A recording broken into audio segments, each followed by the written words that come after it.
आराधकों को आज भी ढूंढता है जो आत्मा और सच्चाई से उसकी भक्ति और आराधना करते हैं। आइए हम क्यों ना वो आराधक बने जो प्रभु हमारे जीवन में चाहता है। सारी बातों को हम छोड़कर सच्चे मन से उसकी आराधना आत्मा और सच्चाई से हम करने पाए, और वो आत्मा और सच्चाई से आराधना करने के लिए हमें पवित्र आत्मा मदद करता है, सहायता करता है। तो आइए इस समय हमारे हाथों को हम कुछ उठाएंगे, उस पाक से हम कहेंगे पवित्र आत्मा हमारे जीवन में तेरी कब्जा होने पाए, हम सब पर तेरी कब्जा होने पाए। बाइबल कहता है जब पवित्र आत्मा आता है तो यीशु की महिमा करने लगा है। उस पवित्र आत्मा के द्वारा आस्त्रीय परमेश्वर की महिमा हम आत्मा सच्चाई से ना कर सकते। अपने हाथ को स्वर्ग की ओर ऊंचा उठाए जहां से सारी भली बातें हमारे जीवन में प्राप्त करते हैं। आज उपवास के दिन वो अभिषेक से हमें भरने वाला परमेश्वर है, अपने सामर्थ्य से हमें भरने वाला परमेश्वर है। इस उपवास के द्वारा आज बंधन नहीं टूटेंगे, आज बद्र नहीं टूटेगा, सारे जंजीरें टूटेगी, क्योंकि जो चीज हमसे नहीं जाता उपवास और प्रार्थना के द्वारा जाएगा, वो उसका वचन है। आइए सच्चे हृदय से उसकी भक्ति और आराधना करें। तुझे बिना पवित्र आत्मा प्रार्थना इतना ही तुझे बिना माझा देवा आराधना होत नाही, तुझे बिना पवित्र आत्मा प्रार्थना होत नाही, तुझे बिना माझा देवा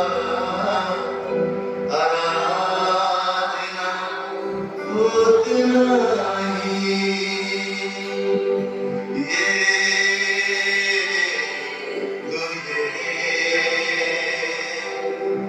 माझा हृदय करतो तुला समर्पण प्रभु, ये तू ये सजन तुझ्या बिना पवित्र आत्मा प्रार्थना होत नाही, तुझ्या बिना माझ्या देवा आराधना होत नाही। ये तू ये माझा हृदय तू ये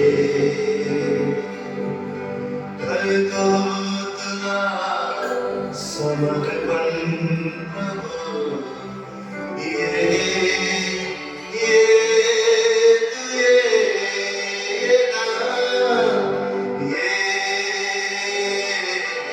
तू ये माझा हृदय तू ये करतो तुला समर्पण प्रभु, ये तू ये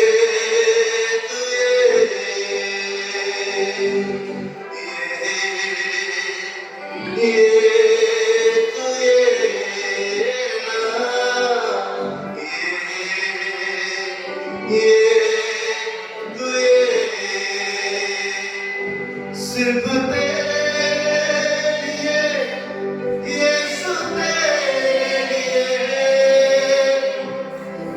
सिर्फ तेरे लिए राजा, तेरे लिए सिर्फ तेरे लिए यीशु, तेरे लिए मैं हाथ उठाऊं।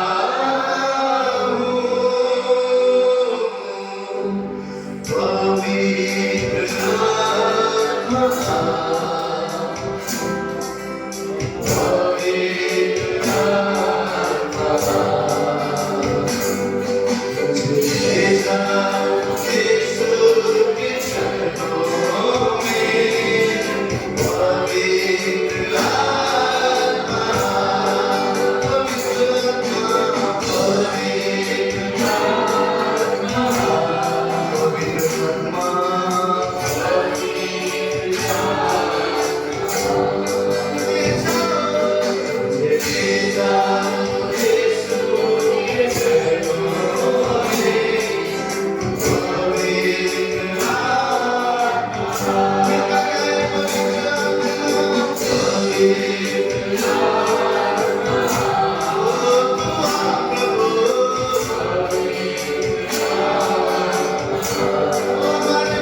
जीवन की बातें तेरे पास है।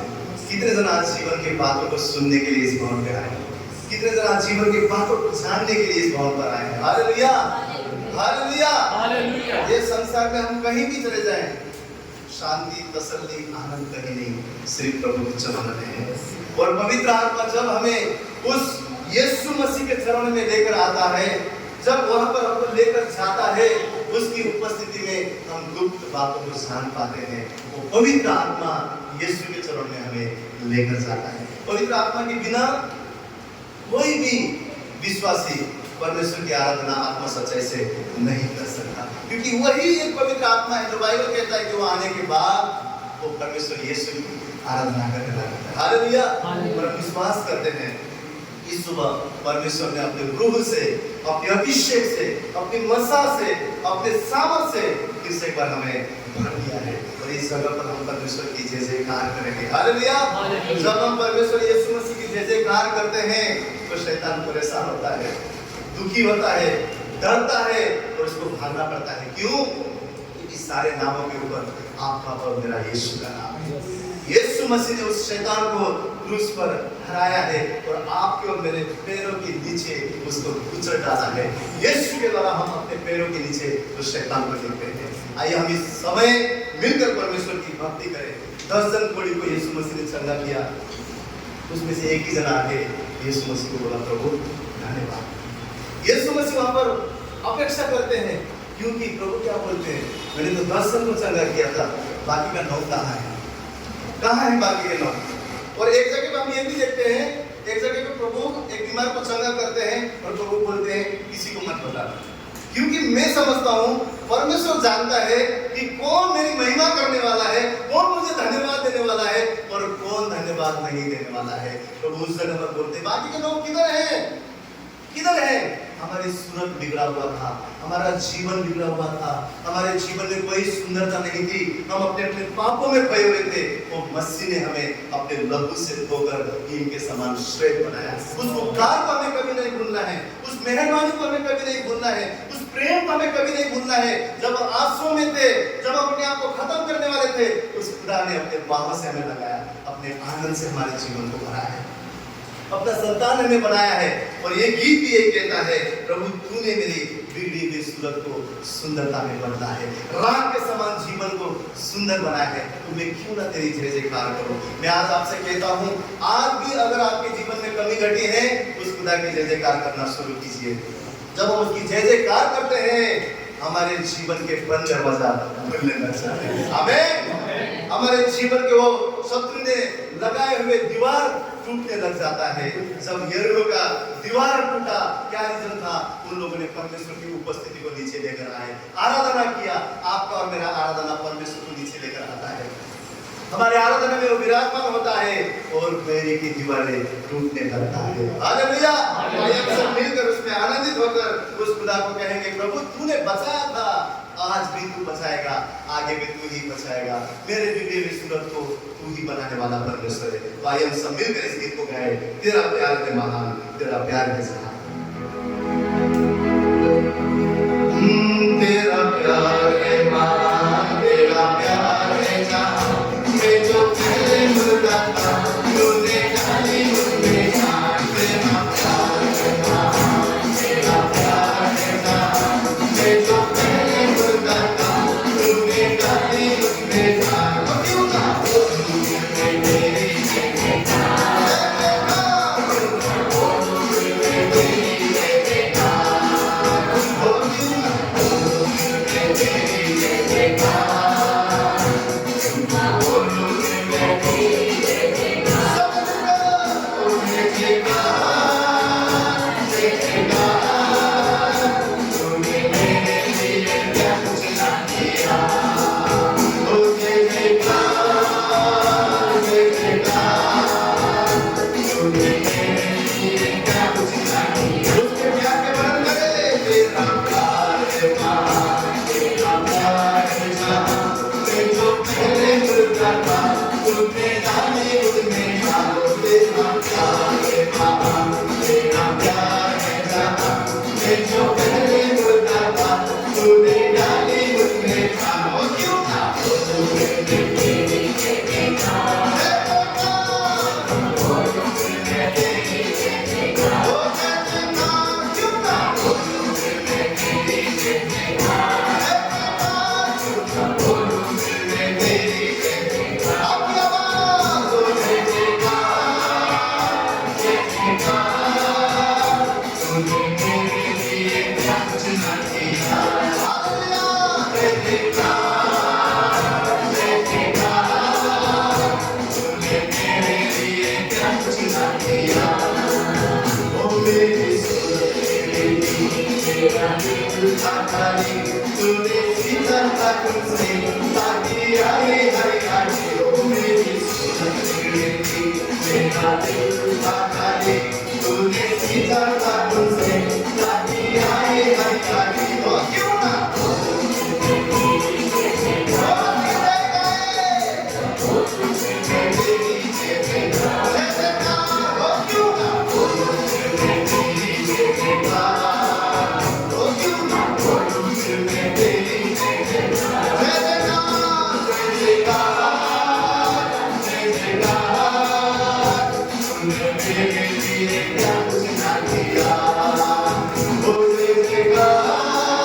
तूने मेरे लिए क्या कुछ ना किया।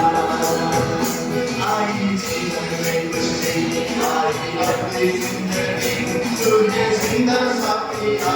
तूने ये किया, आई जीवन में कुछ नहीं, आई अपनी जिंदगी तुझे जिंदा सा किया।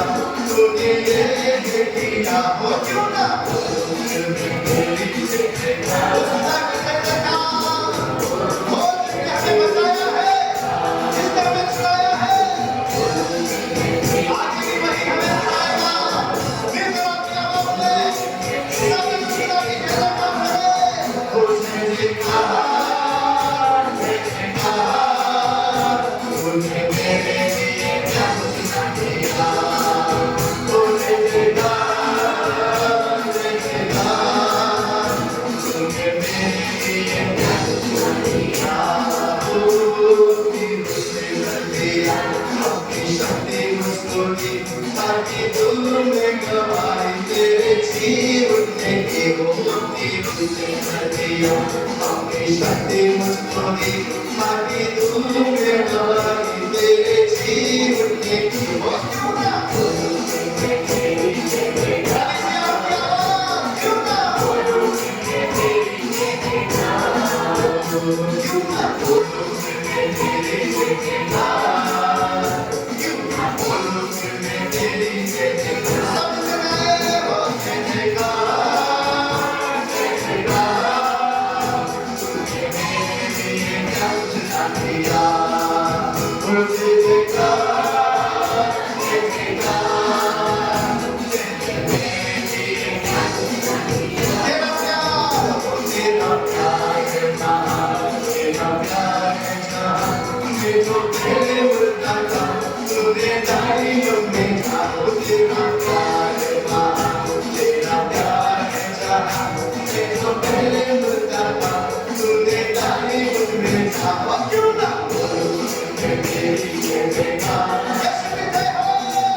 उसके दाढ़ी पूछे गए, उसके पीठ पे कोड़े बरसाए गए। उस खुदा जिस दो कहता है मैं जीवन का जल हूँ, आप और मेरे लिए सूली पर कैसा ही मर गया। इतना प्रेम उसने हमसे किया, इतना ज्यादा हम पर अनुग्रह किया कि जब हम उससे दूर थे। संसार में क्या होता है, कोई हमारे विरुद्ध है तो हम उसको देखना भी नहीं चाहते, लेकिन परमेश्वर ने सच्चा एक प्रेम हमारे जीवन में उदाहरण करके दिया कि अपने दुश्मन को भी, दुश्मन कौन थे? आप में पहले परमेश्वर के दुश्मनी थे, क्योंकि उसके खिलाफ थे, पाप में थे, गुलामी में थे, जो कहता था उसके विपरीत हम पहचानते भी नहीं थे। तो परमेश्वर ने अपना एकलौता पुत्र यीशु मसीह को आप और मुझसे से पापियों के लिए संसार में भेजा। और उस यीशु ने एक एक करता लहू का आप और मेरे लिए बहाकर आप और मुझे अवधि जिंदगी दिया। हालेलुया। वो परमेश्वर की सदा हमारे जीवन में स्तुति, महिमा और प्रशंसा होने पाए। और किसी ने हमें उद्धार नहीं दिया, केवल यीशु मसीह ने। और अल्लाह ये कहता है, यहोवा मेरा चरवाहा है। बाइबल हमें क्या सिखाता है? एक गरीब जो अपने आप को समझता है वो कहे कि मैं यीशु में धनवान हूँ। एक कमजोर इंसान यीशु में कहे कि मैं ताकतवर हूँ, मैं बलवान हूँ। एक अशांति में जो इंसान है वो मसीह में कहे कि मैं यीशु के द्वारा शांति में हूँ, परमेश्वर का आनंद मेरे जीवन में है। परमेश्वर का पवित्र शास्त्र वचन में क्या सिखाता है? जो चीज हमारे जीवन में नहीं है, विश्वास करना है कि परमेश्वर ने हमारे जीवन में दे दिया है। या ये कहना क्या है पता है? क्रूस के विजय को अपने जीवन में घोष करना है। क्रूस के विजय को अपने जीवन में घोष करना है, क्योंकि आप और मैं जानते हैं शैतान को यीशु मसीह ने क्रूस पर हराया है, बीमारी को हराया है, अशांति को हराया है, कर्जे को हराया है, सारी प्रकार की पाप श्राप को उसने क्रूस पर हराया है। और हमें सिर्फ क्या करना है? उस आजादी को, उस विजय को, उस परमेश्वर ने किए हुए कार्य को अपने जीवन में घोषित करना है। वो घोष क्या है? मैं गरीब नहीं, मसीह में अमीर हूँ। मैं हारा हुआ नहीं, मसीह में जयवंत से भी बढ़कर हूँ। मैं कमजोर नहीं, मसीह में मैं ताकतवर हूँ। जो मुझे सामर्थ्य देता है उसके द्वारा मैं सब कुछ कर सकता हूँ। मैं मसीह में कुछ नहीं परंतु मैं सब हूँ, क्योंकि मसीह ने वो आजादी क्रूस से मुझे दिया है। ये परमेश्वर आप और मेरे जीवन में डिक्लेरेशन चाहता है। ये क्या है? क्रूस के विजय को अपने जीवन में घोषित करना है। आज किसी कमी घटी के द्वारा, किसी कमी घटी को लेकर आप परमेश्वर की उपस्थिति में आए हैं। आप आज कहिए, यहोवा मेरा चरवाहा है, एक बीमारी, एक कमी घटी, परमेश्वर मेरा चरवाहा है, मेरे जीवन में तू जीत ले सकता, निकल जा, भरपूरी का परमेश्वर मेरा खुदा है, वो मेरी जरूरत को पूरा करता है। Hallelujah, hallelujah. जब संसार में उद्धार की जरूरत था, तब भी उस यहोवा ने अपना बेटा दिया। वो यहोवा मीरे है, वो हमारी जरूरत को जानता है। हालेलुया। हम सब मिलकर इस गीत को गाएंगे। यहोवा मेरा चरवाहा है, वही घटी मुझे नहीं होगा।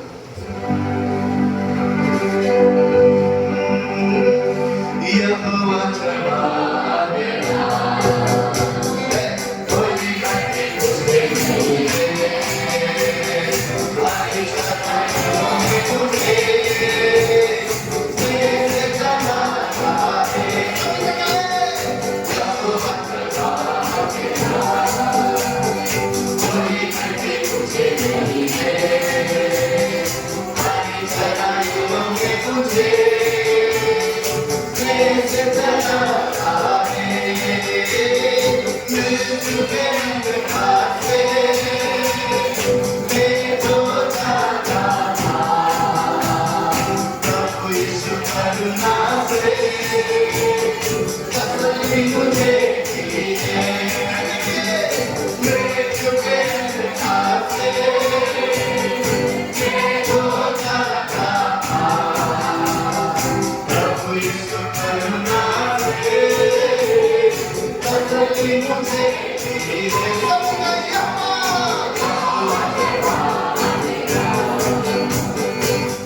अभिषेक मुझे किया है,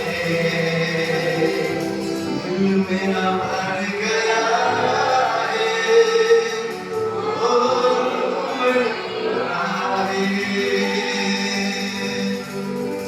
सिर पर वो तेल बनाए,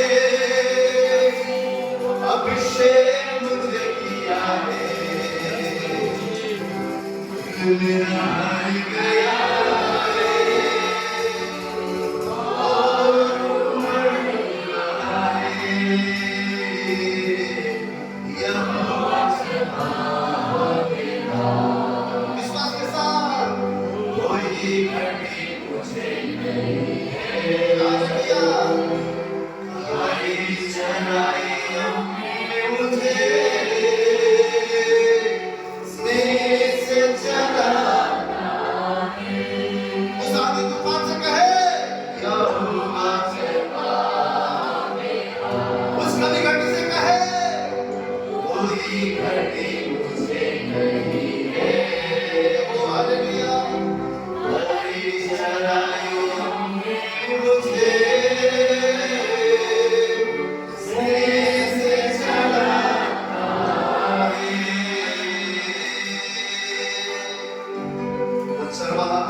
हमारी जरूरत को पूरा करने वाला परमेश्वर है।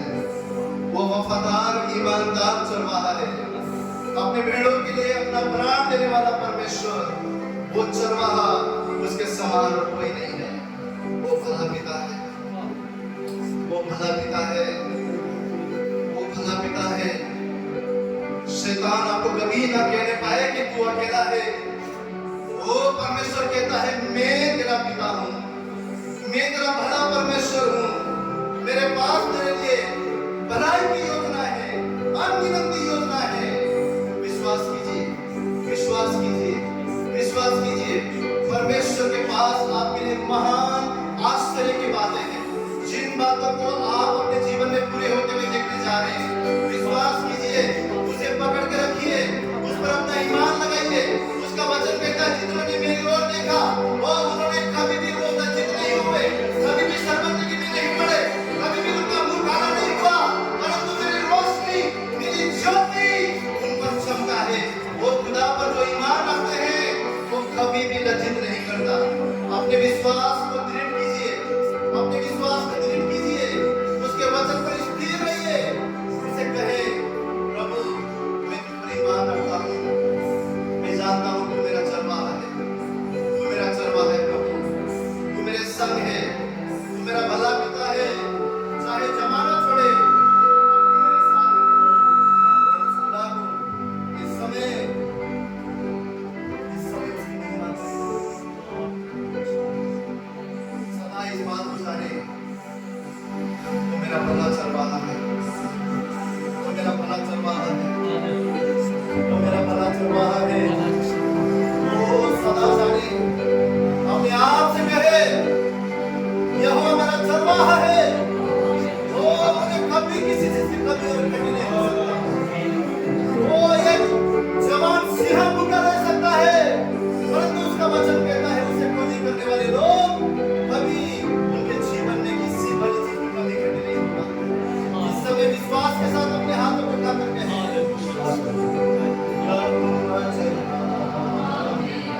सब आत्मा में कोई घटी मुझे नहीं है, हरी चराइयों में मुझे स्नेह से चराता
उसका वादा सच्चा है।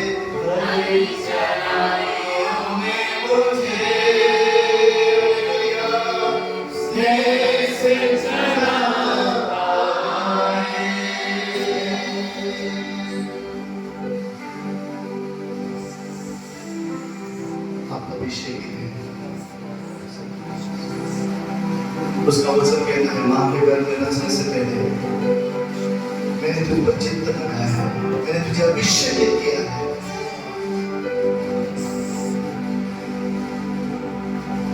आप जानने पाए कि आप अभिषेक हैं, आप धर्मी हैं, आप श्रेष्ठ हैं, आप पीछे नहीं, आप आगे हैं, आप हारेंगे नहीं, आप जयवंत से भी बढ़कर हैं। आप अकेले नहीं, सेनाओं का ये होगा। याकूब का परमेश्वर, इज़राइल का पिता, जो मैं हूं सो हूं, समुद्र को दुभागने वाला, आंधियों को शांत करने वाला, मरे हुए को जिलाने वाला, जिसने मौत को हराया, जो जिंदा हुआ, मसीह आप और मेरे संग है। हम कभी अकेले नहीं, खुदा हमारे साथ है। वो हमारा दरिद्र है, हमारा चरवाहा है।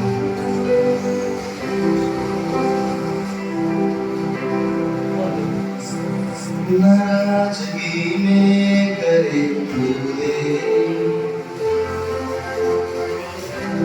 प्यार से लावे मेरी गलतियां, रखे मुझको अपने पंखों तले, हरियाली में पर तूफान में, जैसा भी मैं था मुझे अपना दिया, तू ही है मेरा सहायक पिता, तेरी दया कभी कम ना होगी, तेरी दया कभी कम ना होगी, तेरी दया कभी कम ना होगी, तेरी दया कम ना होगी, तेरी दया कभी कम ना होगी, तेरी दया कभी कम ना होगी, तेरी दया कभी कम ना होगी, तेरी दया कम ना होगी।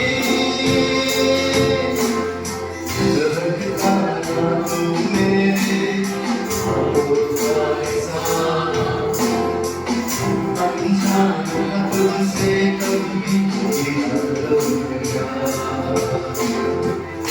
तेरा हृदय तूने खुला, गुनाहों में मुझे कभी ना रोका, जैसा भी मैं था मुझे अपना दिया, तू ही है मेरा सहायक पिता, तेरी दया कभी कम ना होगी, तेरी दया कभी कम ना होगी, हे पिता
बदलने वाला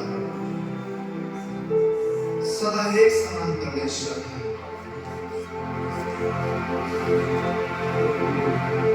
अपने नाम के निमित्त कार्य करने वाला खुदा तू है। हम तुझे धन्यवाद देते हैं। तू हमारा बल, तू हमारी ताकत है। असंभव को संभव करने वाला तू परमेश्वर है। हम क्यों डरे प्रभु, क्यों घबराए? हमारे जीवन का डोर तेरे हाथों में है। सदा हमसे प्रेम करने वाला, हमारे लिए भलाई और सिर्फ भलाई और सिर्फ भलाई करने वाला बाप, हम तुझे धन्यवाद करते हैं।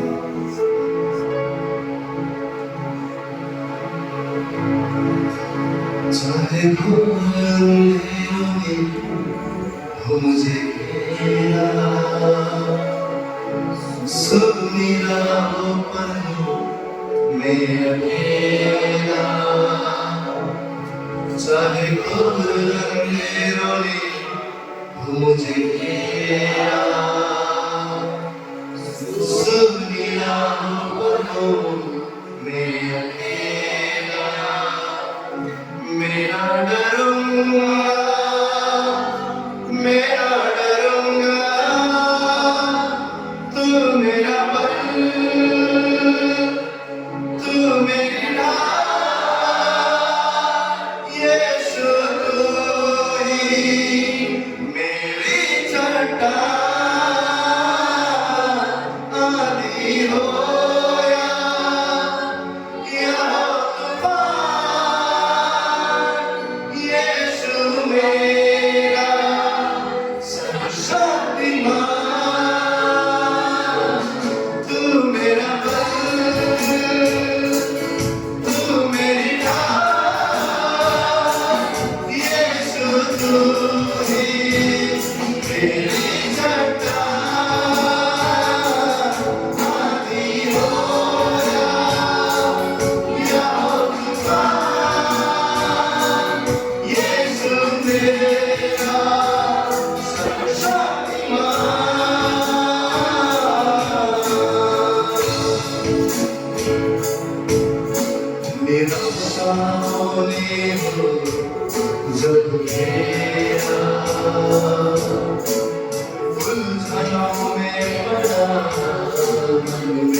सोच पाते कि तू महान है, उससे कहीं बढ़कर, हमारे कल्पना और विचार से भी कहीं बढ़कर, कहीं पर है तू सामर्थ्य है, जिनमें हम सोच सकते हैं कि तू इतना ही कर सकता है, परंतु तू उससे कहीं परे कार्य करने वाला परमेश्वर है। तेरे लिए कोई भी बात असंभव नहीं, जो मनुष्य के लिए असंभव है वो तेरे लिए संभव है। तू कुछ कर सकता है, सिर्फ तू कर सकता है। हम तेरी ओर देखते हैं, तू हमारा बल है, तू हमारी ढाल है, तू हमारा शरणस्थान है, तू हमारी छुपने की जगह है, तू ही हमारा चट्टान है। हम क्यों डरे? हमारा परमेश्वर हमारा बल है। थैंक यू, धन्यवाद तेरी उपस्थिति के लिए, तेरे सांत्वना के लिए, तेरे बल, तेरे वचन के लिए परमेश्वर हमारे संग संग है। थैंक यू, हम तुझे धन्यवाद देते हैं, हम तेरी महिमा और प्रशंसा करते हैं कि आज हमारा भरोसा न रथ न घोड़े पर चिन्ह यहोवा है, और विजय हमारी है, विजय हमारी है, उन्नति हमारी ही है, प्रगति हमारे ही है, उस क्रूस की आजादी हमारे लिए ही है, उस आनंद जीवन हमारे लिए ही है, वो तेरी शांति हमारे लिए ही है। प्रभु तेरे भरपूरी का आशीष हम और हमारा पीढ़ी देखेंगे, हमारे लिए उस क्रूस के विजय को घोष करते हैं, उसकी आजादी को, क्रूस की चंगाई को, क्रूस की शांति को, उस जी उठने के सामर्थ्य को हम हमारे जीवन में ले घोषित करते हैं। हम अकेले नहीं, सेना का यहोवा हमारे संग है।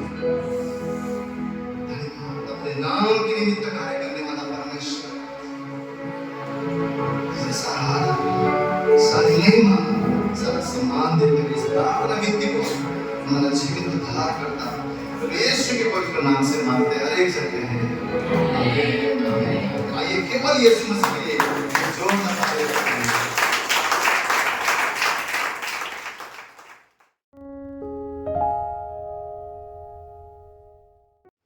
प्रार्थना और उपवास के साथ प्रार्थना, कुछ बदलाव होगा, कुछ होगा हमारे जीवन में, इस उम्मीद के साथ हम सब आते हैं। हम कहते हैं बंधन टूटेंगे, जकड़ों से हम आजाद होंगे, हमारी सारी गरीबी निकल जाएगी, हमारे जीवन में भरपूरी की आशीष आ जाएगी। कुछ ऐसा नहीं कि हम ये चुटकी बजाते सब कुछ हो जाएगा, या ऐसा नहीं कि हम उपवास के साथ आए हैं और कोई छड़ी घुमाई जाएगी और हालात बदल जाएंगे, ऐसा नहीं है। पर परमेश्वर का वचन आज हमें सिखाना चाहता है कि प्रार्थना क्या है, क्यों हम उपवास के साथ प्रार्थना करते हैं और प्रार्थना है क्या। बहुत बार हम देखते हैं कि बहुत से लोग प्रार्थना करते हैं, किसी दिन तो 4 घंटे, दूसरे दिन सिर्फ 4 मिनट, तीसरे दिन प्रार्थना होती ही नहीं है, उसके बाद कभी कभी होती है और फिर उसके बाद सिर्फ दूसरों से ही होती है। क्यों प्रार्थना में हम पीछे पीछे और पीछे होते जाते हैं? क्योंकि बहुत बार बहुत से मसीह प्रार्थना का सही अर्थ नहीं जानते। आज पवित्र आत्मा हमें सिखाए ताकि हम सीख पाए और दूसरों को भी सिखा पाए। जब हम दूसरों के लिए प्रार्थना करें तो हम उन्हें भी सिखा पाए कि इस प्रार्थना का क्या अर्थ है। क्यों प्रार्थना हमारी जवाब नहीं लाती तो हम पीछे हट जाते हैं। अक्सर हमारी प्रार्थना बंद होने का कारण एक है, जब हम उत्तर नहीं पाते। जब हम उत्तर नहीं पाते हम प्रार्थना करनी छोड़ देते हैं, और जबकि पवित्र शास्त्र कहता है निरंतर प्रार्थना में लगे रहो। पवित्र शास्त्र ये नहीं कहता कि 1 दिन की प्रार्थना के बाद उत्तर दूंगा, 2 दिन की प्रार्थना के बाद उत्तर आएगा, पर प्रभु का वचन कहता है निरंतर प्रार्थना में लगे रहो। उत्तर आए या ना आए, तुम्हारे धन्यवाद परमेश्वर के सामने चढ़ने चाहिए। हम उत्तर पाए या ना पाए, क्यों हम उत्तर नहीं पाते तो हम पीछे हट जाते हैं। कुछ कमियां हमारी प्रार्थनाओं में रहती हैं जो आज खुदा हमें सिखाना चाहता है कि क्या है जो हम कमियों के साथ जब प्रार्थना करते हैं तो वो उत्तर नहीं पाते। सबसे पहली चीज, हम प्रार्थना करते हैं अपनी शारीरिक जरूरतों के लिए। जब हम कहते हैं ना प्रार्थना करनी है, स्पेशल प्रेयर रखी है, उपवास प्रार्थना है, तो हम सोचते हैं सबसे बड़ा काम जो हमारा अब तक रुका हुआ है वो आज पूरा हो जाएगा। हम शारीरिक जरूरतों को अपने साथ लेकर आते हैं, जबकि परमेश्वर कहता है कि जब हम प्रार्थना करें उस प्रार्थना में एक पैशन होना चाहिए। शरीर का पैशन नहीं, आत्मा का पैशन। एक चीज होनी चाहिए हमें, हमारे अंदर कुछ इमोशंस होने चाहिए हमारे अंदर। कभी कभी हम प्रार्थना करते हैं, प्रार्थना करनी है, हम अपने दिमाग से प्रार्थना करते हैं, हमें लटिया टाइप प्रार्थना है, हम उतनी प्रार्थना करते हैं और बात खत्म हो जाती है। वो इमोशंस कई बार हमारे सिर्फ चर्च के अंदर आते हैं, उसके बाहर हमारे इमोशन खत्म हो जाते हैं। पहली चीज परमेश्वर चाहता है, जब प्रार्थना करो, प्रार्थना में एक पैशन होना चाहिए, एक जील होनी चाहिए। दूसरी बात, जब प्रार्थना करो, प्रार्थना में तुम्हारे इमोशंस होने चाहिए जो तुम्हारे हृदय से निकले, तुम्हारी आत्मा से निकले, तुम्हारे दिमाग से ना निकले लेकिन तुम्हारी आत्मा से निकले। तीसरी चीज परमेश्वर कहता है, तुम्हारी प्रार्थनाओं में इमेजिनेशन होना चाहिए, कल्पना होना चाहिए, जो मैं मांग रहा हूं वो मैं हासिल कर लूंगा। और चौथी चीज, कन्फेशन होना चाहिए, एक घोष होना चाहिए। घोष होना चाहिए, किसका घोष? इन शब्दों का घोष, परमेश्वर के वचनों का घोष होना चाहिए जो मेरे खुदा ने कहा है। जब मैं आत्मा से उसके पास आया हूँ, जब मैं एक जील के साथ उसके पास आया हूँ, जब मैं अपना हृदय उंडेल रहा हूँ उसके सामने, जब मैं कल्पना कर रहा हूँ कि जो मैं बोल रहा हूँ वो मुझे मिल जाएगा, तब मैं जो घोष कर रहा हूँ वो जीवन में हाँ और आमीन के साथ पूरा होगा। ये प्रार्थना परमेश्वर हमसे चाहता है। और ये प्रार्थना कब निकलती है? जब हमारा अगुवाई करने वाला पवित्र आत्मा हमारी अगुवाई करता है। आज सुबह से ही जब भाई बोल रहे थे तो वो आत्मा के ऊपर बात कर रहे थे, और मैंने कहा प्रभु आज आपने भी वचन आत्मा की सामर्थ के ऊपर ही दिया है कि आत्मा के द्वारा की गई प्रार्थना तुम्हारे जीवन में कार्य को लेकर आएगी। 2 कुरिन्थियंस 13:14 में क्या लिखा हुआ है? पिता परमेश्वर का प्रेम, प्रभु यीशु मसीह का अनुग्रह और पवित्र आत्मा की सहभागिता हमारे साथ सदा बनी रहे। उसकी सहभागिता, पवित्र आत्मा की सहभागिता क्या करती है? फल लेकर आती है। अगर हम प्रार्थना करें और उसमें फल ना पाए तो हमारी सहभागिता है ही नहीं उस आत्मा के साथ, क्योंकि ऐसा हो ही नहीं सकता जब हम आत्मा के साथ सहभागिता करें और वहां कोई फल ना आए, वहां कोई प्रतिफल ना आए, वहां कोई परिणाम उत्पन्न ना हो। ऐसा हो ही नहीं सकता। पर आज हमारी जरूरतें, हमारा पैशन, हमारे इमोशन, हमारी इमेजिनेशन, हमारा कन्फेशन हमारी शारीरिक जरूरतों को लेकर होता है। हम कहते हैं ये सब मिलना चाहिए, और जब ये नहीं मिलता हमारी प्रार्थना बंद हो जाती है। कभी कभी 1 बार, कभी कभी 2 बार दिन में, फिर धीरे धीरे 1 बार से भी खत्म हो जाती है, 1 हफ्ता चलती है, फिर बस तभी होती है जब हमें जरूरत होती है। उसके अलावा हमारी प्रार्थना बंद हो जाती है। खुदा चाहता है तुम्हारी प्रार्थनाओं में आत्मा होनी चाहिए, तुम्हारी प्रार्थनाएं आत्मा से भरी हुई होनी चाहिए, ताकि तुम्हारे जीवन में तुम्हारी वो फसल जो मैं चाहता हूं वो तुम्हारे जीवन में बनी रहे। सारी हमारी लड़ाइयां ना शारीरिक लड़ाइयां नहीं होती, और जो हमारी शारीरिक लड़ाइयां होती है ना, वो लड़ाइयां हम अपनी शरीर की ताकत से भी नहीं लड़ सकते। 2 बातें हैं, या तो हम शारीरिक तौर पर स्ट्रांग होंगे या हम आत्मिक तौर पर स्ट्रांग होंगे। पर जब हम आत्मा से भरकर प्रार्थना करते हैं, हम एक चीज बनाते हैं, अपने आत्मिक मनुष्यत्व को बनाते हैं। हमारा इनर मैन स्ट्रांग होता है। बाहरी जो हमारी चीजें हैं ना, जरूरतें, हमारा पैसा, हमारी चंगाई, हमारी ये सारी जो जरूरतें हैं, ये अगर हमें स्ट्रांग बना भी देना तो भी हम वो चीजें नहीं प्राप्त कर सकते जो आत्मिक युद्ध में जरूरत होती है, तब भी हम हार जाएंगे। लेकिन अगर हम आत्मा से प्रार्थना करते हैं, आत्मिक तौर पर बलवान हैं, तो हम बाहरी लड़ाइयों को भी आसानी से जीत लेंगे। कितने भी आप स्ट्रांग हो, कितने भी आप धनवान हो, कितने भी आप भले चंगे हो, लेकिन जब कोई युद्ध आता है आप उसमें हार जाते हैं। क्यों? क्योंकि हमारी शारीरिक ताकत कुछ नहीं कहती। वचन ये बताता है हमारी शारीरिक ताकत कुछ नहीं है, जवान भी थक जाएंगे। यशायाह का 40वां अध्याय अगर हम निकालें, वहां क्या लिखा हुआ है? यशायाह की पुस्तक उसका 40वां अध्याय और उसमें 30 वचन में लिखा है, तरुण तो थकते और श्रमिक श्रमित हो जाते हैं और जवान ठोकर खाकर गिरते हैं। तरुण मतलब जो यंग लोग हैं ना, शक्तिशाली हैं, वो भी थक जाएंगे, श्रमित हो जाएंगे, जवान भी ठोकर खाकर गिर जाएंगे, परंतु जो यहोवा की बाट जोते हैं वे नया बल प्राप्त करते जाएंगे। वे उकाबों के समान उड़ेंगे, वे दौड़ेंगे और श्रमित ना होंगे, चलेंगे पर थकित ना होंगे। कौन? जो यहोवा की बाट जोते हैं। और प्रार्थना करना क्या है? उस परमेश्वर की बाट जोड़ना, उस परमेश्वर की बाट जोड़ना। यीशु मसीह के जीवन के बारे में जब हम देखते हैं तो यीशु मसीह कहीं भी जहां लिखा है तो भोर को प्रार्थना करके लौट रहे थे, वो संध्या के समय प्रार्थना करते थे। यीशु मसीह को तो कोई घटी नहीं थी, पैसे की घटी नहीं थी, उन्हें कोई बीमारी नहीं थी, उन्हें कुछ ऐसा अशांति नहीं थी उनके जीवन में, लेकिन फिर भी वचन कहता है कि वो दिन रात प्रार्थना करते थे। क्यों? क्योंकि यीशु मसीह कहते हैं मेरा पिता जो दिखाता है उसे देखकर मैं काम करता हूँ, और जो वो बोलता है उसको सुनकर मैं चलता हूँ। तो कहां वो देखते थे और कहां वो सुनते थे? उस प्रार्थना में बैठकर। जब यीशु मसीह प्रार्थना करते थे, उस प्रार्थना में बैठते थे, तब पिता उन्हें दिखाता था, उन्हें बोलता था, उन्हें सुनाता था और उसके अनुसार पुत्र करता था। ये प्रार्थना, वहां कोई घटी नहीं थी शारीरिक यीशु मसीह के पास, लेकिन वो सब कुछ सुनना और देखना चाहते थे पिता की नजर से। प्रार्थना उसको यहोवा की बाट जोड़ना है। क्या खुदा मुझे आज कहेगा? क्या मुझे प्रभु आज ले जाएगा? मेरे शरीर की ये जरूरत है, मेरी बहुत सी जरूरतें हैं, पर इसमें मेरा प्रभु मुझे क्या आज कहेगा?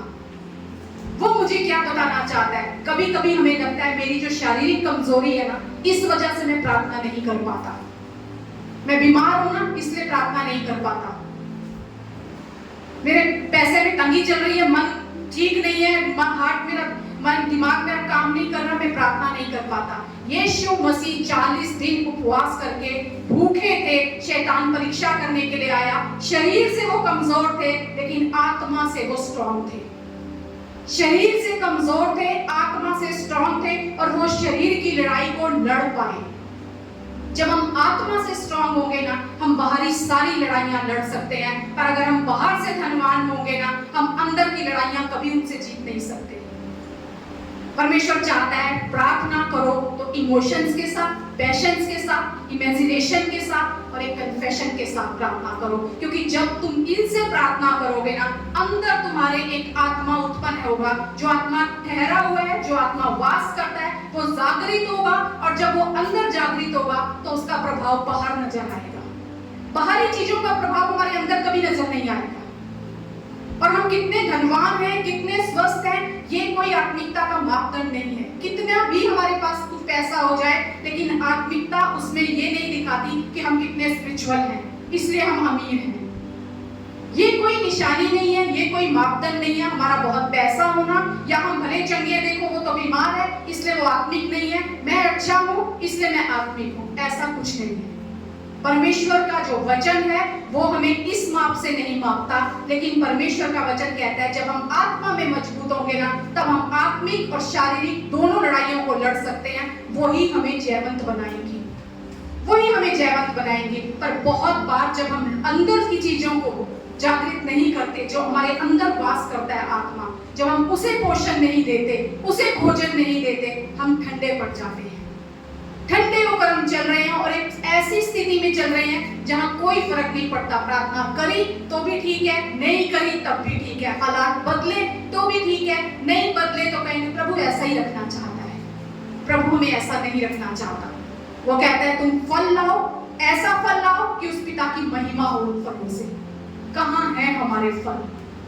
कहां है? आज खुदा पूछता है, अगर तुम प्रार्थना करते हो, अगर उपवास करते हो, तो फल कहां है? अगर हम प्रार्थना आत्मा से करते हैं, उस आत्मा के साथ सहभागिता करके करते हैं, तो सहभागिता में फल उत्पन्न होता है।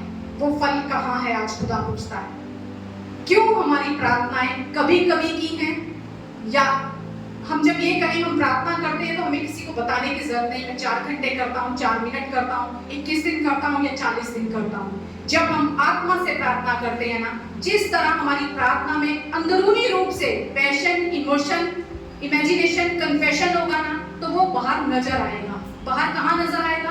हमारे शरीर पर, हमारे कपड़ों पर, हमारे वातावरण में। पवित्र शास्त्र में हम ऐसे लोगों के बारे में पढ़ते हैं जो प्रार्थना योद्धा थे।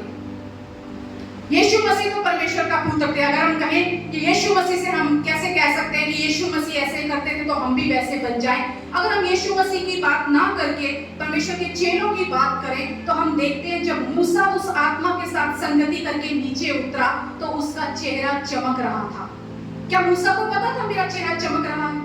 क्या मूसा ने सबको कहा साइड हो जाओ, मैं 40 दिन ऊपर प्रार्थना करके आ रहा हूँ, पवित्र आत्मा के साथ संगति करके आया हूँ, कितना तेज है मेरे ऊपर।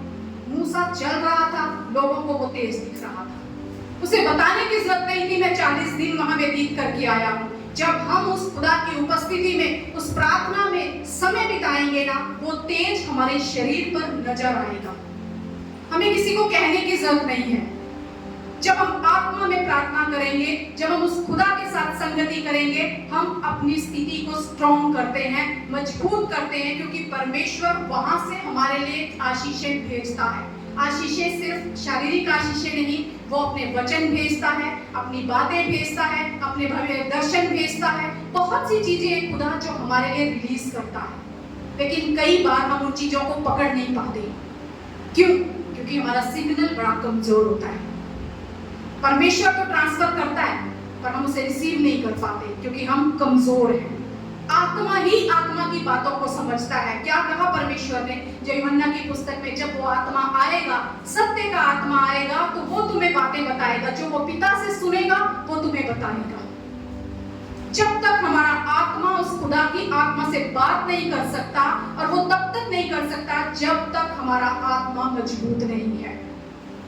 किसी की भाषा को समझने के लिए, एक दूसरे की लैंग्वेज को समझने के लिए वो भाषा आनी बहुत जरूरी है। अगर मैं पंजाबी में बोलूं, आप मराठी में बोलो, तो क्या हम दोनों एक दूसरे की भाषा समझ सकते हैं? नहीं समझ सकते, क्योंकि मुझे मराठी आनी जरूरी है, आपको पंजाबी आनी जरूरी है। पवित्र शास्त्र में जो बातें लिखी गई हैं, आत्मा ही आत्मा की बातें समझता है, और उस भाषा को, उस बातों को समझने के लिए हमें ये भाषा जाननी होगी, ये भाषा सीखनी होगी, ये पवित्र शास्त्र समझना होगा। अगर हमें वचन नहीं पता तो हम आत्मा से कुछ ग्रहण नहीं कर सकते। और सबसे बड़ा आप टारगेट है तब शैतान का, सबसे बड़ा, क्योंकि वो उसका सबसे बड़ा जो हथियार है ना, वो एक ही हथियार है, और वो है छल, धोखा देना। वो ऐसी सुहावनी चीजें, ऐसी सुंदर चीजें आपके सामने दिखाएगा कि यही आपका भविष्य है। और जब आत्मा आत्मा की बातें नहीं समझता, बड़ी जल्दी से, बड़ी आसानी से हम उस ट्रैप में फंस जाते हैं, क्योंकि हमें सब कुछ अच्छा लगता है। यही मेरे लिए परमेश्वर की योजना है। पर खुदा कहता है आज आत्मा की बातों को जानना सीखो, प्रार्थना करो तो एक पैशन के साथ करो, और इंतजार करो मैं क्या तुम्हें बोल रहा हूँ, मैं क्या तुम्हें बोल रहा हूँ, ताकि जब तुम वो समझ लोगे तब तुम किसी ट्रैप में नहीं फंसोगे, तब तुम किसी धोखे में नहीं फंसोगे, तब तुम उस शिकारी का वहां पे वो तुम्हें शिकारी नहीं, आके शिकार नहीं तुम्हारा कर लेगा, लेकिन तुम समझ पाओगे क्या मेरे लिए सही है, क्या मेरे लिए गलत है। परम का आत्मा हमारे अंदर काम करेगा, क्योंकि तब चाहे सब कुछ सुंदर नजर आए, पर हम जान सकते हैं यहाँ कहाँ कमी है, क्या हमारे लिए सही नहीं है, क्या हमारे लिए सही है। जब हम आत्मा में प्रार्थना करते हैं, बहुत सी चीजें हमारे हालातों को बदलती हैं, बहुत सी चीजें हमारी परिस्थितियों को बदलती हैं। पवित्र शास्त्र में हम पतरस के बारे में पढ़ते हैं, हम पौलुस के बारे में पढ़ते हैं, हम मूसा के बारे में पढ़ते हैं कि जब वो प्रार्थना करते थे तो वो ये नहीं मांगते थे प्रभु जब हम चले तो हम लोगों को छुए तो वो चंगे हो जाएं, ऐसी सामर्थ से हमें भर दे, हमारे कपड़े छूने से वो चंगे हो जाएं। कहीं भी हम ये नहीं पढ़ते कि वो ये कहते हैं हमारे कपड़ों को भी लोग छुए तो चंगा हो जाए। पर वो क्या कहते हैं, पतरस और यूहन्ना से जब वो एक मंदिर के बाहर बैठा लंगड़ा जब उनकी तरफ देखता है तो वो क्या कहते हैं उससे, जो हमारे पास है उसके नाम से हम तुझे देते हैं, यीशु के नाम से तू चल और फिर। आज हम सबके पास वो यीशु का नाम है, हम सबके पास वो यीशु का नाम है। और आगे भी वचन में लिखा है कि जब लोग वहां से वो निकलते थे ना चेले, तो लोग आके लंगड़ों को और बीमारों को रास्ते में लिटा देते थे कि उनकी छाया से ही लोग चंगे हो जाएं। वो उनके ऊपर हाथ रख के प्रार्थना नहीं करते, वहां बाइबल में लिखा है, वहां ये नहीं लिखा कि एक जगह और लिखा हुआ है कि रुमालों के छूने से रोगी चंगे हो जाते थे, उसके कपड़े को छूने से रोगी चंगे होते थे। पतरस ये नहीं कहता था कि प्रभु मैं जब निकलूं मेरे कपड़े आग से भर जाएं, मैं इतनी सामर्थ से भर जाऊं, लोग मुझे छुए और मैं सामर्थी, मेरी सामर्थ वहां निकले। पर वचन बताता है कि वो सामर्थ से भरे हुए थे,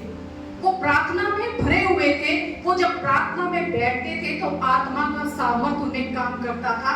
जहां से वो निकलते थे वो माहौल बदल जाता था। उनकी छाया से लोग चंगे होने लगते थे। उन रुमालों को छूने से लोग चंगे होने लगते थे। रोगी उनके कपड़ों को देख के वहां छू के चंगे होने लगते थे। यीशु मसीह के बारे में लिखा है, उस लहू बहने वाली स्त्री ने पीछे से उसके वस्त्र के छोर को छू लिया, वो चंगी हो गई। क्यों? क्योंकि ये प्रार्थना वाला जीवन था। जब हमारा जीवन प्रार्थना का जीवन होगा, वो तेज हमारे चेहरे पे नजर आएगा। हमारे कपड़ों से लोग चंगे हो जाएंगे, हमारी छाया से लोग चंगे हो जाएंगे।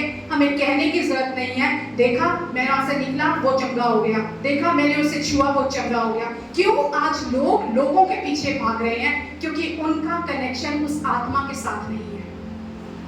उस आत्मा के साथ कनेक्शन नहीं है, इसीलिए उन्हें पता नहीं है कि ये सामर्थ, ये पवित्र आत्मा की उपस्थिति, ये परमेश्वर की हजूरी को मैं खुद पा सकता हूँ। लेकिन लोग आज लोगों के पीछे भाग रहे हैं, जबकि खुदा कहता है कि जो बपतिस्मा लेता है उसको उसके ऊपर वो पवित्र आत्मा उतरता है।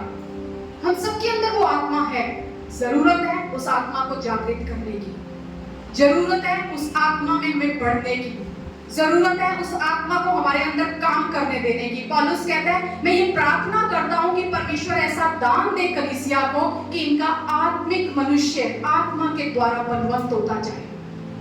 आज हमारा आत्मिक मनुष्य बलवान हो। हम ये खुदा से आज दुआ करें, ये दुआ ना करें कि प्रभु क्या मेरी घटी है वो मुझे दे दे। जब आप आत्मा से भरे होंगे ना, कोई बीमारी आपके शरीर में ठहर नहीं सकती, क्योंकि जहां यीशु जाते थे वहां पे शैतान भी बोलता था, तुझे यहाँ क्या काम है, तू यहाँ क्यों आया है।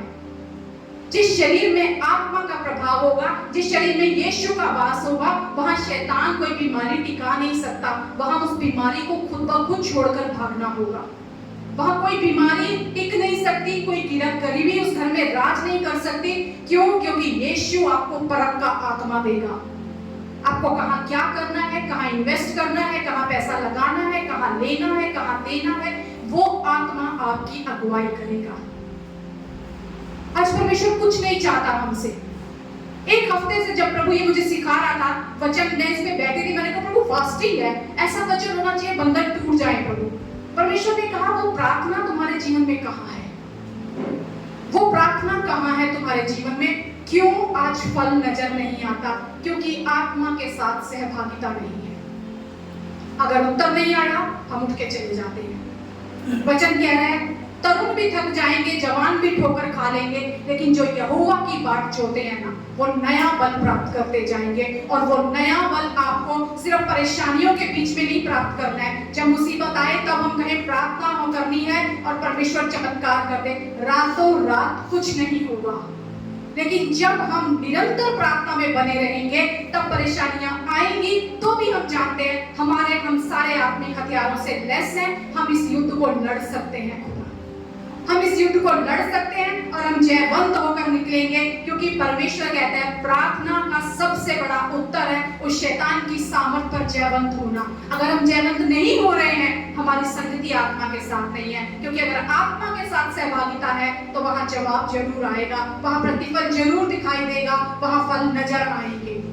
कितनी प्रार्थना करते हैं, कितने दिन प्रार्थना करते हैं, कितने घंटे प्रार्थना करते हैं, कोई मायने नहीं रखता। खुदा कहता है गुप्त में जाकर प्रार्थना कर। हमें ढिंढोरा पीटने की जरूरत नहीं है, हमें खुद को ये जाहिर करने की जरूरत नहीं है मैं कितनी देर प्रार्थना करता हूँ। परमेश्वर कहता है गुप्त में जाकर प्रार्थना कर, मैं ओपनली तुझे रिवॉर्ड दूंगा। हमारे रिवॉर्ड लोगों को नजर आने चाहिए, हमारी आशीषों से नहीं। याद रखिए हमारी आशीषें कोई मापदंड तय नहीं करती कि हम कितने स्पिरिचुअल हैं। या किसी के घर में गरीबी है, परेशानी है, बीमारी है, तो वो भी ये तय नहीं करता कि वो आत्मिक नहीं है। लेकिन खुदा कहता है तुम्हारा तेज दूसरों पर भी चमकेगा, तुम्हारे वस्त्रों की छाया से भी लोग चंगे हो जाएंगे, तुम्हारी खुद की छाया से भी लोग चंगे हो जाएंगे। जहां तुम जाओगे वहां माहौल बदल जाएगा।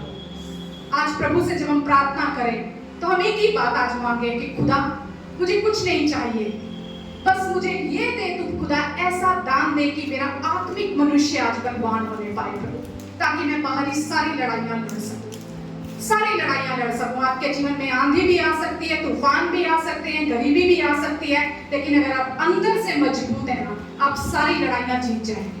कोई आपको हरा नहीं सकता। लेकिन अगर आप बाहरी तौर पर सिर्फ फिट होकर चल रहे हैं कि मैं तो फिट हूँ, मेडिकली फिट है, तो वो कोई आत्मिक लड़ाइयों को लड़ नहीं सकते।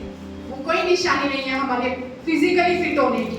लेकिन परमेश्वर कहता है आत्मिक मनुष्य अगर बलवान है, अगर हम आत्मा में बलवान है, पवित्र आत्मा हमारे अंदर काम कर रहा है, तो हम जयवंत से बढ़कर हैं उस शैतान के ऊपर। कोई उसका हथियार हमारे ऊपर खिलाफ हमारे कामयाब नहीं हो सकता, कोई उसकी युक्ति हमारे खिलाफ कामयाब नहीं हो सकती।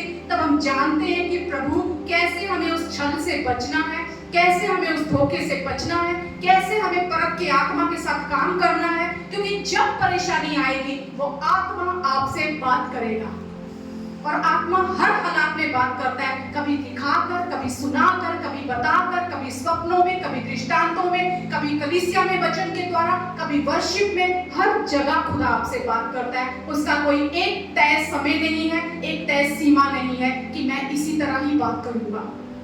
कई बार भूडोल होगा, परमेश्वर का वचन कहता है उसने जब बात करी, किस तरह बात करेगा हम नहीं जानते, पर आज खुदा के चरणों में जब बैठे तो एक ही बात करें, आज मुझसे बात कर प्रभु, मैं सुनना चाहता हूँ आत्मा की बातों को। मेरा आत्मा मजबूत बने प्रभु, प्रबल होने पाए मुझ पर, ताकि खुदा आत्मा की बातों को समझ पाए। कभी कभी आप देखना, अगर आप किसी को सलाह भी देंगे ना, कोई आत्मिक व्यक्ति किसी दूसरे को सलाह दे, वो एक दिन तो हाँ हाँ हाँ हाँ करेगा, दूसरे दिन जाके फिर अपना ही काम करेगा। क्यों? क्योंकि आत्मिक मनुष्य ही आत्मिक बातों को समझ सकता है। आत्मा की बातों को आत्मिक व्यक्ति ही समझ सकता है। हम कितने भी स्ट्रॉन्ग क्यों ना होकर चले, लेकिन आज हम खुदा से मांगे, प्रभु मैं बहुत निर्बल हूँ, मैं कमजोर हूँ, मैं आज बल चाहता हूँ, अपने आत्मिक मनुष्य को मैं बनाना चाहता हूँ, मैं वहां बलवान होना चाहता हूँ, ताकि प्रभु सारी बाहरी और अंदरूनी सारी लड़ाइयां मैं जीत सकूं, उस छल पे मैं जय पा सकूं, और परख का आत्मा मेरे जीवन में हमेशा राज करे। आज शुरुआत में भाई जॉन ने एक मराठी गीत गाया, हमारी कोई बात नहीं हुई थी कौन सा वचन है या क्या है, लेकिन जब भाई ने शुरू किया तो वो गीत मुझे इतना अच्छा लगा, उसकी 2 लाइन ही। मैंने बाद में ब्रदर को कहा इसे जरूर गाना ब्रदर, क्योंकि ये इतना एकदम मेरे आत्मा को छू गया कि परमेश्वर सच में तू ही है, और तेरा ही आत्मा अगर हमें ना चलाए ना सिखाए तो हम कैसे चलें। और आज हम अपने आप को उसी के हाथों में समर्पण करें। आज बहुत बड़ा वचन नहीं है, बहुत छोटा वचन है, लेकिन आज प्रार्थनाएं बड़ी होनी चाहिए, आज आत्मा से प्रार्थना होनी चाहिए। और ये बात होनी चाहिए, जब हम यहाँ से निकले तो हम आत्मिक तौर पर बलवान होकर चले, आत्मिक तौर पर आज हमारा आत्मिक मनुष्य बलवान हो। आइए हम सब खड़े हो जाएं, और मैं चाहूंगी भाई उस गीत के द्वारा शुरुआत करें, और उसके बाद हम प्रार्थना में जाएंगे। तुझ्या बिना माझ्या देवा आराधना होत नाही,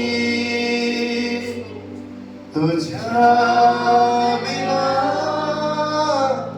पवित्र आत्मा प्रार्थना होत नाही,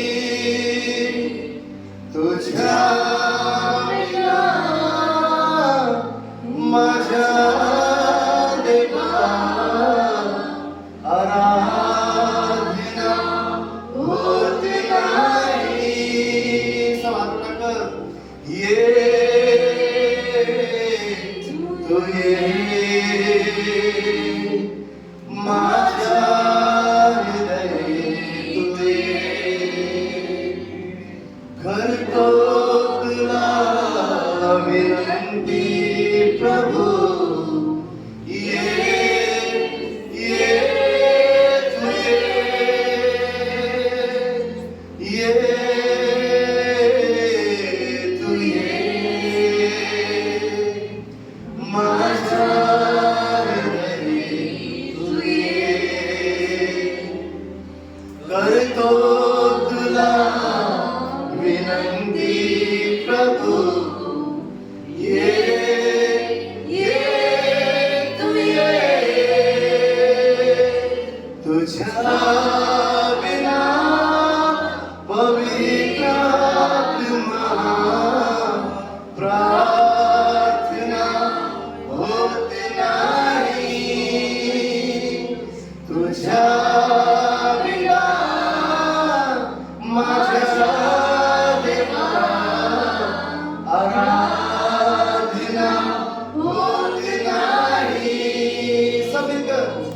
जय